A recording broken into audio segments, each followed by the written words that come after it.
In our national lead, the FBI and Department of Homeland Security are deepening their investigations into alleged fraud involving federal funds in Minnesota. Earlier today, DHS posted several videos on social media of investigators in Minneapolis inspecting what they say are suspected fraud sites, which include daycare centers.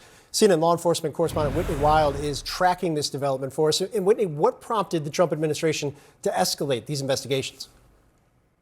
Well, it does seem to be in response to this viral video. Right now, what the FBI is saying, it is surging resources into Minnesota. This is just the latest chapter of this sprawling fraud investigation that began in 2022 and has led to more than 75 arrests.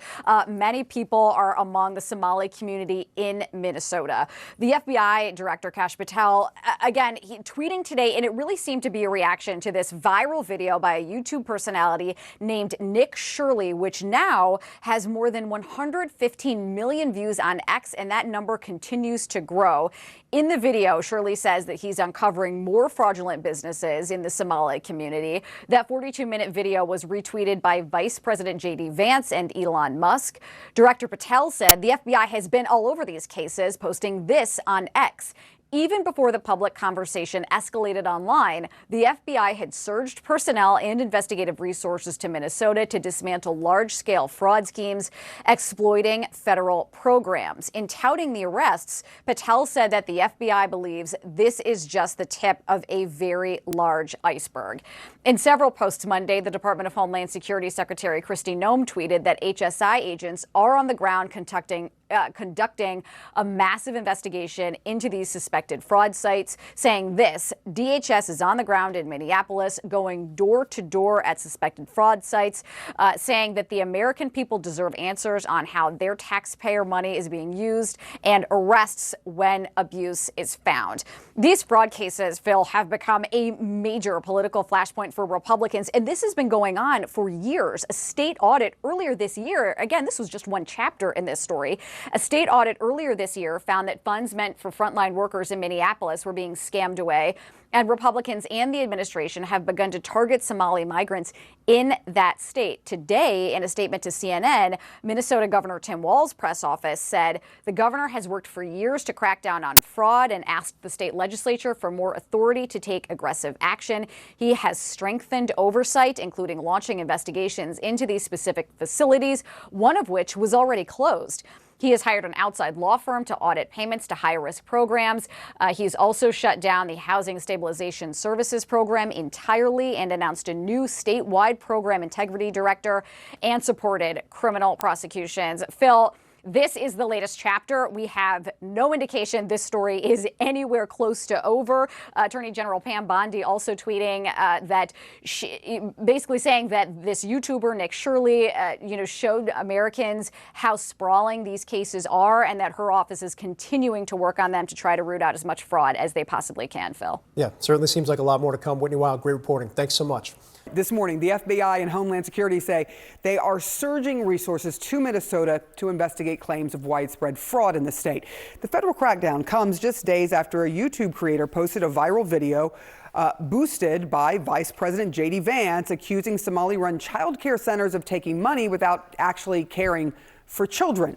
But critics say these accusations are being made without any actual proof and call it a troubling continuation of the Trump administration's targeting of Minnesota's Somali community, who he publicly called garbage. CNN's Holmes Lebrand joins us now with more on this.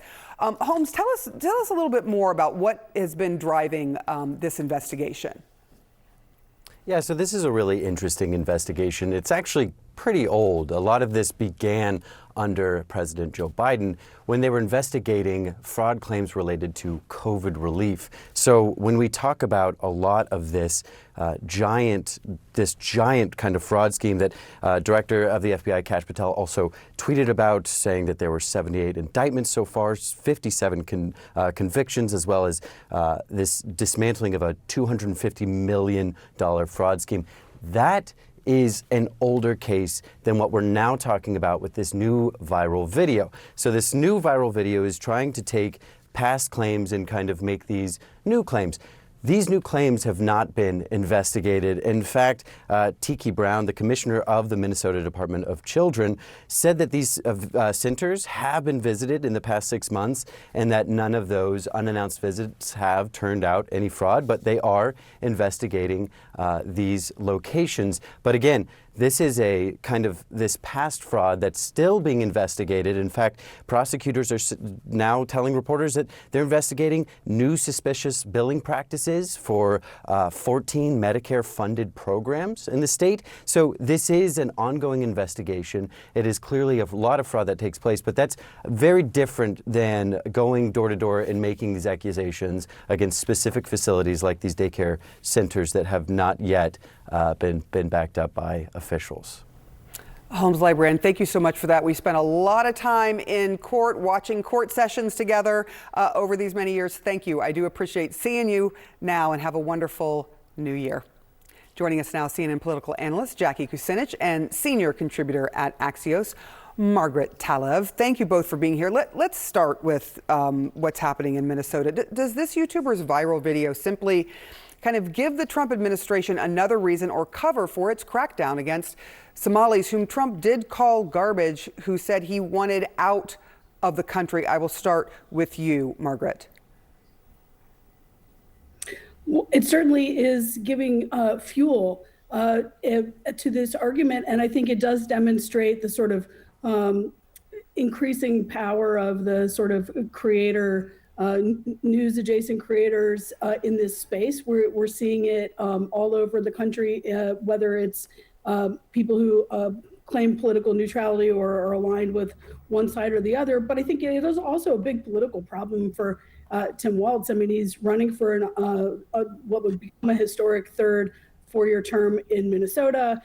There's a lot of Republican interest in taking him on, including from figures like Mike Lindell. You can be sure if Tim Walz was the U.S. vice president right now at this moment, that this would be like one of the first, political scandals that he would be dealing with. So there are a lot of moving parts here. But I think for President Trump and the Trump administration, this effort to use this to make broader arguments about scaling back immigration, scaling back refugee status, does run up against this other issue of does he go too far when he makes those points? And in a state like Minnesota, which has been a blue state for quite some time, that's the big question. Will he take it too far? What's the sort of maximal pressure to put on Walz without jumping the shark?